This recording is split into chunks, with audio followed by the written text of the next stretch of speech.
Salam sejahtera, selamat datang ke channel Current Sphere. Jangan lupa like, share, dan subscribe. Kata-kata PH kini menghantui mereka sendiri.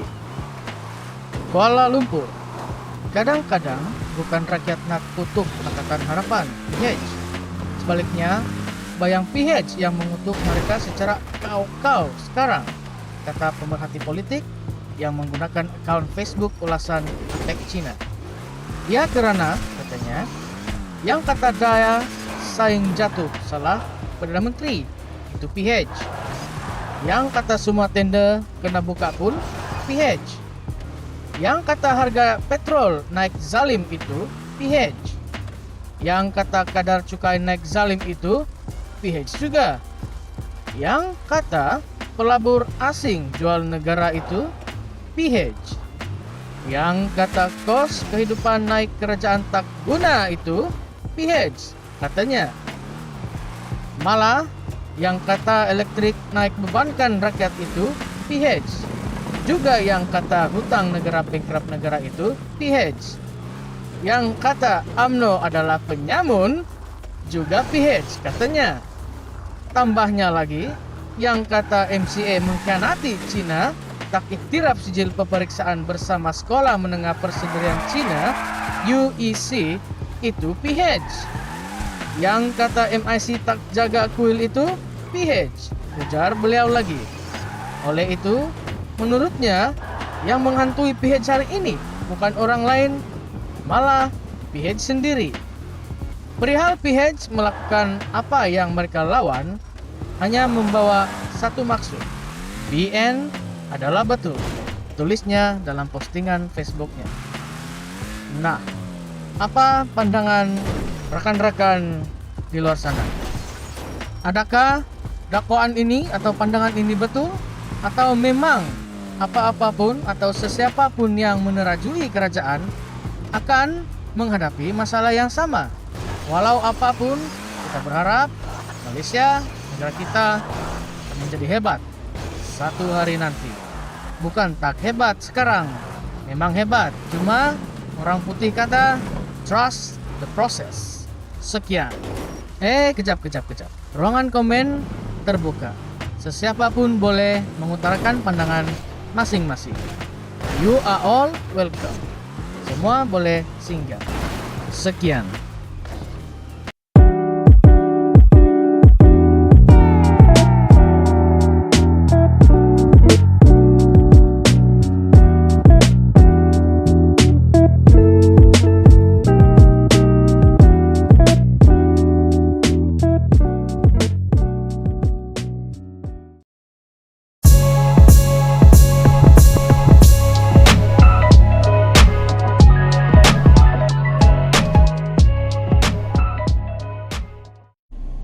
Muhyiddin berkata benar, manakala Anwar menipu rakyat. Rakyat mangsa kenaikan harga diesel.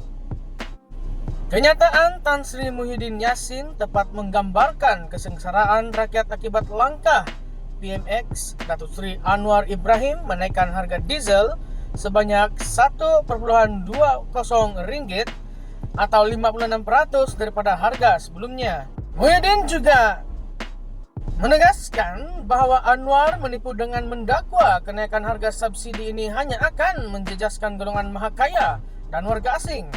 Hakikatnya, kenaikan harga diesel ini menjejaskan kehidupan rakyat biasa serta meningkatkan kos operasi pesawah, petani, peladang, peniaga kecil dan kontraktor kecil. Tidak sampai 48 jam selepas kenaikan harga diesel diumumkan, beberapa sektor telah mengumumkan kenaikan harga perkhidmatan dan barangan masing-masing. Pengeluar konkret, syarikat penunda kenderaan, dan pekebun sayur di Cameron Highlands adalah antara yang terawal mengeluarkan notis kenaikan harga. Persatuan Pengusaha Lori Tipper menyatakan kos bahan binaan akan meningkat sebanyak 30%. Terdapat keluhan daripada kontraktor kecil mengenai kenaikan harga tanah selori tayar 6 daripada RM180 kepada RM250 yang sudah pasti akan meningkatkan kos pembinaan rumah. Walaupun tiada notis rasmi, terdapat keluhan pesawah bahwa kos mengerjakan sawah meningkat daripada Rp450 serulung kepada Rp738 serulung. Sewa traktor meningkat daripada kos Rp80 ke Rp120 serulung. Kos pengendalian mesin padi meningkat daripada Rp130 ke Rp180 serulung. Sewa backhoe JCB pun naik daripada Rp450 sehari kepada Rp550 ke Rp700 sehari. NGO Kebajikan Malaysian Relief Agency MRA menyatakan kegiatan membantu rakyat turut terjejas akibat kenaikan harga diesel kerana kenderaan 4-wheel drive yang mereka gunakan untuk mengangkut barangan bantuan menggunakan diesel. Malah kerajaan tidak pernah terfikir bahawa lembu korban dan tong gas juga diangkut dengan kenderaan diesel. Dengan kenaikan harga diesel, harga satu bahagian lembu korban meningkat Rp100 dan harga satu unit tong gas meningkat daripada Rp31 kepada Rp35. Tidakkah ini menyentuh kehidupan rakyat biasa, bukan golongan mahakaya dan warga asing? Kenyataan Muhyiddin mewakili suara rakyat biasa, pesawah, petani, peladang, penegak kecil dan kontraktor kecil yang terkesan akibat kenaikan harga diesel. Tidak ada satu perkataan pun dalam kenyataan beliau yang menyebut beliau menyokong penyelundup.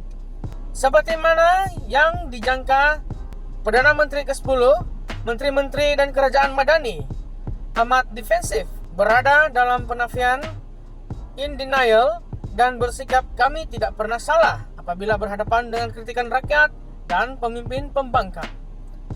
Dalam mod defensif, mereka dengan pantas melabel dan menuduh pengkritik mereka sebagai menyokong golongan mahakaya, warga asing, ketirisan dan penyelundupan. Dalam mod penafian, mereka tidak dapat menerima hakikat bahawa tindakan mereka telah mengakibatkan kesusahan kepada rakyat, peningkatan harga barang dan peningkatan kos dalam sektor binaan, pertanian, perkhidmatan dan banyak sektor yang lain. Dalam mod kami tidak pernah salah, yang salah akhirnya adalah rakyat. Bagi mereka, tidak mengapa untuk kerajaan menaikkan harga diesel dan kadar SST dalam sektor logistik. Itu tidak salah. Yang salah tetap rakyat. Walaupun mereka terpaksa menaikkan harga barang dan perkhidmatan disebabkan peningkatan kos berikutan kenaikan kadar SST dan harga diesel. Malah nelayan pun dipersalahkan atas kegagalan kerajaan mengawal ketirisan dan penyelundupan diesel. Walaupun cerita menteri mengenai penyelundupan diesel oleh nelayan ini tidak masuk akal, namun yang salah tetap nelayan dan yang salah tetap rakyat. Mereka gagal menerima hakikat bahawa langkah menaikkan harga diesel ini dilakukan secara tergesa-gesa, tanpa proses libat urus dengan pemegang taruh, tanpa mekanisme yang jelas, dan dengan perancangan separuh masa.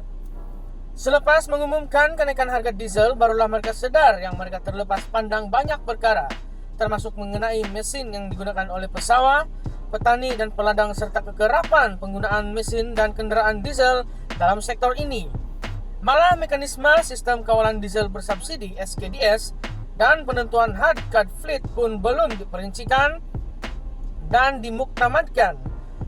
Selepas dihujani kritikan demi kritikan dan keadaan menjadi huru-hara, barulah wakil kerajaan terhekeh-hekeh melakukan libat urus.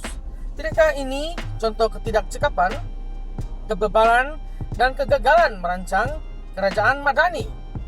Adakah semua perkara yang disebut tadi adalah mengenai golongan mahakaya, warga asing, ketirisan dan penyelundupan? Tidak sama sekali.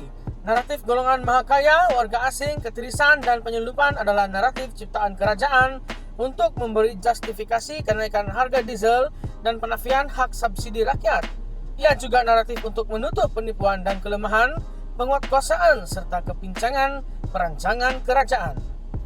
Hakikatnya, Anwar telah gagal menunaikan janji untuk menurunkan harga minyak. Rakyat tidak marah jika Anwar tidak pernah berjanji untuk menurunkan harga minyak 24 jam selepas dia mengangkat sumpah. Rakyat marah karena Anwar pernah berjanji tetapi tidak mengotakkan janji. Hakikatnya Anwar juga menipu apabila mendakwa kenaikan harga diesel ini hanya memberi kesan kepada golongan maha kaya dan warga asing. Sedangkan ramai rakyat biasa terjejas dengan kenaikan harga barangan dan perkhidmatan berikutan perancangan separuh masak Anwar. Adakah Muhyiddin menyokong penyelundupan apabila mengkritik Anwar? Tidak. Muhyiddin hanya menegaskan bahwa pertamanya Anwar adalah penipu, keduanya Muhyiddin mahu menyadarkan Anwar bahwa bukan golongan maha kaya dan warga asing yang terjejas, tetapi rakyat biasa yang menjadi mangsa kepada dasar perancangan separuh masak dan tindakan Anwar menaikkan harga diesel. Penulisan ini telah ditulis oleh Tun Faisal Ismail bin Aziz, Ketua Penerangan Bersatu Wilayah Persekutuan. Jadi pendengar di sana, apabila telah mendengar penulisan beliau tadi, apakah pendapat Anda? Adakah Muhyiddin betul dan Anwar itu salah? Atau sebaliknya? Mungkinkah ada sebab lain kenapa tindakan Perdana Menteri ke-10 kita, Anwar melaksanakan dasar-dasar seperti ini? Adakah ia satu langkah yang terburu-buru? Atau ia adalah satu langkah yang betul? Sila utarakan pandangan Anda di ruangan komen di bawah. Terima kasih. Jangan lupa klik subscribe, like, dan share.